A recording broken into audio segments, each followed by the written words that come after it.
a crew of 3 flies into space. They were not expecting a 4th, but once they get one, it presents a problem with oxygen. Drastic measures will need to be taken if they are to survive on their way to Mars. Several astronauts sit in a space shuttle, getting ready to launch into outer space. When they take off, the leader of the crew asks Hyperion if they should abort. He tells her not to, and then they fly much faster. Once in outer space, they travel at a comfortable speed while observing Earth from a window. Then they see a space station ahead of them. After that, they soon connect to it and acquire gravity. Then they make their way in the shuttle and start doing some work. Zoe comes to David and asks him how he's feeling because he felt unwell earlier, but he tells her he's okay. Then Zoe enters a room where she opens the window to look at Earth. When they all drink together, David states that 5 hours are down and 2 more years to go. All 3 of them then gather and talk about the mission to unseen personnel over a monitor. The leader, Marina, states that it's her final and 3rd mission. Then Zoe remarks about it being a life-changing experience. While she speaks, we see her at another time how she runs on the treadmill. She also says that this is an opportunity to give her life meaning beyond anything she could imagine.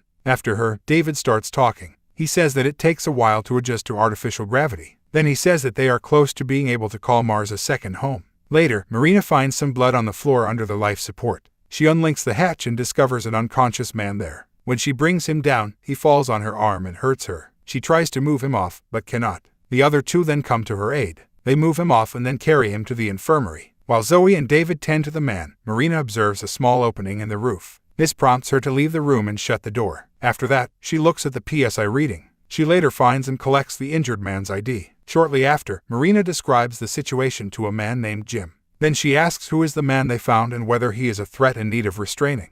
We then see Zoe telling David that she's surprised the man is still alive. When they are all together, Marina says the man is Michael Adams from Launch Support. Afterward, Zoe tends to Marina's wound and tells her it could take about 6 weeks to heal. After a while, Michael wakes up. He walks around for a short time and then sits. Then he enters the room where he sees Earth from the window and becomes shocked. Soon enough, Zoe comes to him and assures him he is safe. She also tells him to sit down while she yells for Marina. Michael then asks her if they took off. With all 3 of them then, Zoe instructs Michael how to breathe.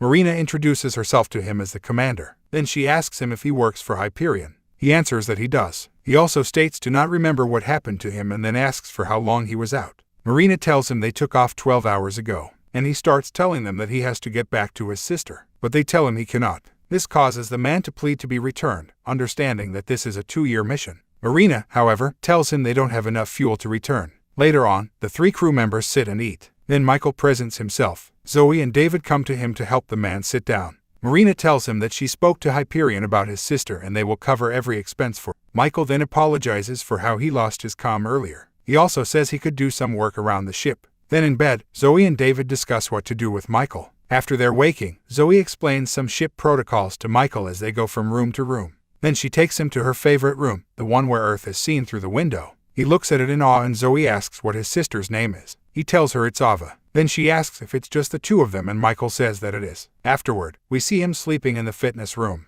When he awakens, he does data entry with David. He starts laughing as they do it and David questions him about it. And Michael asks what the music they're listening to is. He gets told that it's jazz and that it helps David get through this monotonous job. He adds that the genre is unpredictable but still has rules. Following that, we see Zoe in a spacesuit while Marina dictates to her what to inspect in some area of the ship. Zoe looks at it and reports there must have been a short circuit. Then she takes a picture and Marina looks at it. Afterward, Marina calls Hyperion and says they have a damaged life support assembly. She states it must get fixed. Then she comes to David and says she wants to talk to him. When they meet in another room, she asks him how much O2 his rack produces. When he tells her it's 90 liters a day, she asks him if he could get it up to 950 liters. David gives a negative to that. He then states he can do that with algae that can only be opened on Mars. Furthermore, he says all the gear he needs was already flown there. Then he asks her what happened, whether they lost the CDRA, and Marina says she's not sure. She asks him if there is anything else he can try. He says he can grow them here, but that could risk ruining the entire culture. However, he says he could use half of the algae and Marina agrees to it and tells him to focus on that.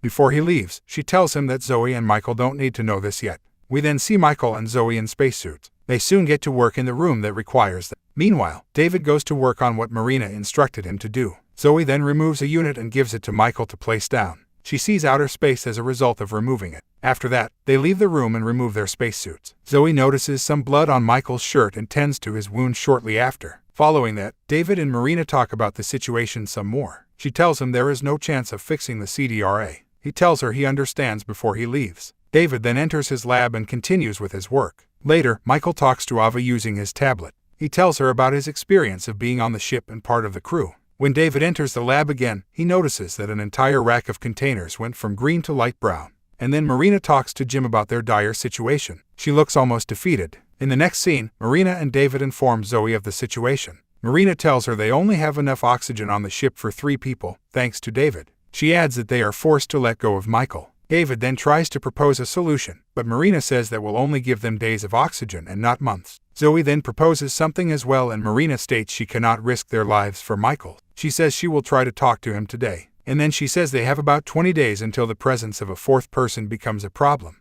But Zoe disagrees severely about letting Michael go. Marina then says they will give him 10 days. And Zoe asks what will they say to Michael in the meantime. After that, Michael asks David how his assignment is going, and David, with an uneasy conscience, says it's fine. Then with Marina in the lab, David tells her they're endangering themselves. He says the longer they take, the harder it will become when they have to act. Afterward, we see Zoe tending to Michael's wound. Due to the burn on his torso, he starts telling her he was in an apartment fire when he was 9 years old. He tells her that at that time his sister was just a baby and his father managed to get them out. Zoe then asks if his father made it out, and Michael tells her he didn't. He follows it by showing her a bracelet that Ava gave him. Furthermore, he states he became her legal guardian and that it's really hard for him to not be there for her. Subsequently, Zoe cries when alone on her bed. Next, we see David struggling somewhat as well. He takes some materials out from a container and leaves with them. Then he comes to Michael and informs him of the trouble they are in. This leads Michael to ask if they can figure anything out, and David tells him they cannot. He then places the material he collected near Michael and says it will be painless. He adds that Michael would just fall asleep.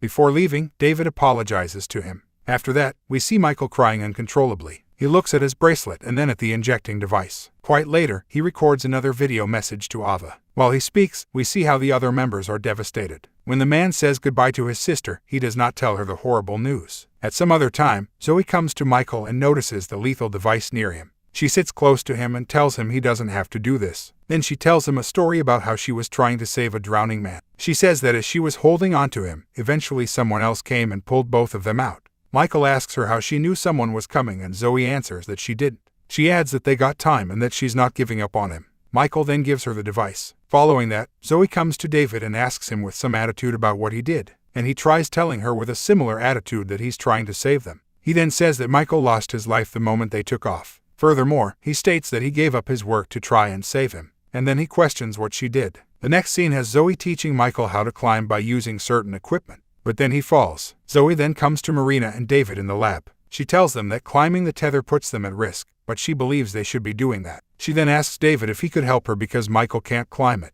Surprisingly to her, David quickly says he will. He then shows her that the other rack of containers is now also a light brown instead of green. Later, Zoe and David are wearing spacesuits, prepared to go into space. David tries saying something to Michael, but he tells David that they're good. Then the duo climbs out into outer space. As they walk there, Marina dictates to them what they should do. Soon, they start climbing the tether. After some climbing, they take a break because David needs it. Then the duo climbs without the equipment when the gravity goes away. When they reach the halfway point, Marina tells them to stay away from the panels or else they could lose power to the ship permanently. Eventually, they reach the Kingfisher and report being on it. They use a rope to get Zoe down. When she gets to a hatch, she opens it and it rapidly flies off into space. Then Zoe enters the opening and Marina tells her that she's looking for a liquid oxygen pipe.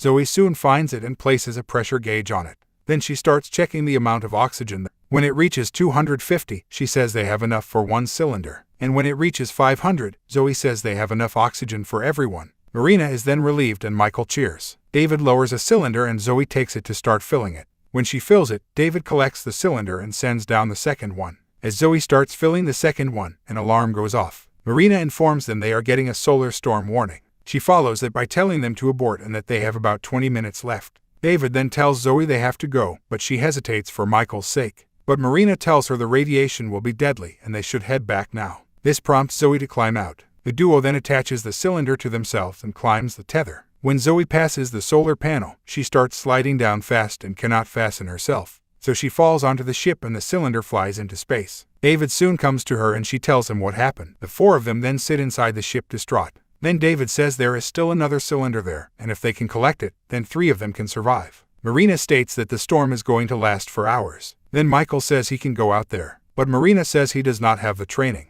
After sitting in silence for some time, David says that he will go. However, Zoe quickly intervenes and states it will be her. Shortly after, she gets into her spacesuit. When she stands outside of the ship, she gets affected by the solar storm. Zoe then climbs the tether again and returns to the cylinder. She carries it back and returns to the ship with radiation damage. Next, she places the cylinder inside while remaining outside the ship herself. What follows is Zoe sitting and staring into space in her final moment. Her voiceover then starts playing the statement she made earlier, how this is a rare opportunity that will give her life meaning beyond anything she could imagine.